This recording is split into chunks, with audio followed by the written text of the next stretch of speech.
오늘 말씀을 마무리합니다. 꽤 오래전에 신문에 나왔던 기사인데요, 인순이 씨에 대한 기사입니다. 동두천 미군 기지 근처에 살던 인순이 씨는 태어날 때부터 혼혈족이었죠. 그래서 얼굴빛이 검다는 이유로 친구들에게 늘 놀림을 당하고 따돌림을 당했습니다. 15살의 소녀가 감당하기는 너무 힘겨운 시련이었습니다. 그런데 그렇게 늘 혼자 외톨이로 남겨져 있던 15살의 소녀를 눈여겨본 사람이 있었습니다. 흑인 미군이었던 19살 된 로널드 누이스 일병이었습니다. 그도 흑인으로 태어났기 때문에 인종차별의 아픔을 누구보다 알고 있었습니다. 인순이에게 늘 찾아가서 영어도 가르쳐주고 옷도 가져다주고 절대로 힘들어도 꿈을 잃지 말라라고 그렇게 말을 해주고 미국으로 얼마 후에 떠나게 됩니다. 인순이는 그때 짧은 시간이었지만 4살 오빠, 그 오빠가 자신을 정말 인격적으로 만나주었고 자신의 인생에 꿈을 주었던 것을 잊지 못했다고 하죠. 그래서 늘 그를 찾기를 원했었고 38년 만에 사령관의 도움을 통해서 델러웨이에 있는 이 일병을 만날 수 있었습니다. 그리고 그 자리에서 나 같은 죄인 살리신 그 노래를 선물로 드리면서 오리 7마리가 새겨진 조각상을 건네주었는데 당신 없이 나는 아무것도 아닙니다라는 글귀를 새긴 오리 7마리를 선물로 주었습니다. 여러분, 인순이에게 있어서 자신의 인생의 꿈을 불어줬던 사람은 그의 부모도 아니었습니다. 잠시 만났던 한 군인이었습니다. 오늘 본문 8절에 보면 이렇게 말씀하죠. 아브라함이 만족한 상태에서 그의 생이 마감되었다.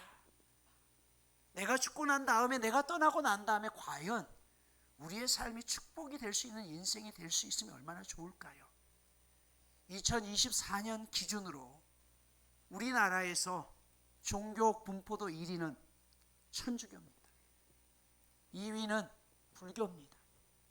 3위 17% 원불교입니다. 4위 13% 기독교입니다. 우리가 천주교와 불교는 능히 압니다. 원불교? 뭐 하는 곳이지? 그런 분들이 더 많을 겁니다. 실제로 원불교는 아무것도 안 합니다. 가만히 있는데 17%입니다. 교회는요, 어제도 아침부터 저녁까지 우리 아동부 애들 밤새 여기서 예배하고, 교회는요 곳곳마다 전도지 들고 주보지 들고 전도하러 다닙니다. 열심히 예배합니다. 미친 듯이 애쓰고 수고합니다. 그런데 아무것도 안 하는 데는 17%인데 죽어라 열심히 전도하고 애쓰는 기독교인들은 13%입니다. 무엇을 의미할까요?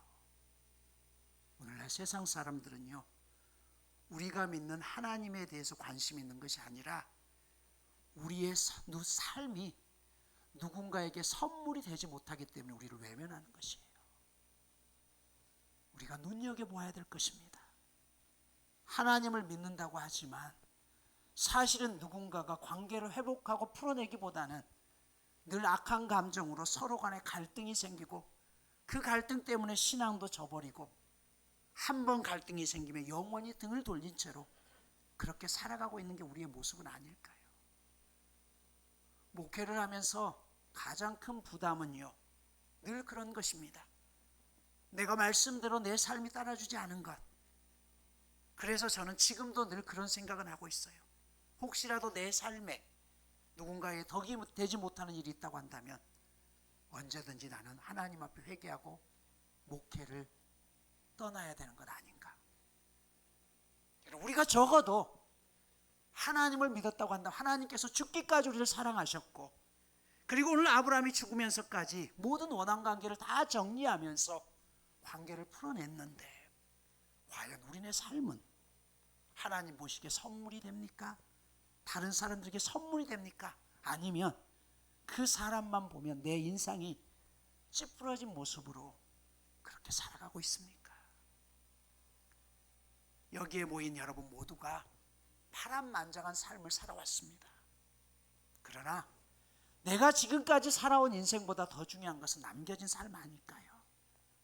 똑같은 약재라도요, 이 약을 잘못 쓰면 독이 되는 것이고 이 약을 잘 쓰면 약이 되는 것입니다. 상처지만 이 상처를 잘 쓰게 되면 내가 받은 상처 때문에 상대를 이해하고 그들에게 선물이 되는가 하면 그 상처를 회복하지 못한다고 한다면 또 다른 누군가에게 독이 될 수밖에 없는 것이 우리의 인생입니다. 우리가 인생을 함부로 살지 말아야 될 이유입니다. 우리 모두 힘들지만 오늘부터라도 다시 눈물로 씨앗을 뿌릴 때 우리의 인생 가운데 하나님이 주시는 가장 아름다운 결실 맺을 수 있을 것입니다.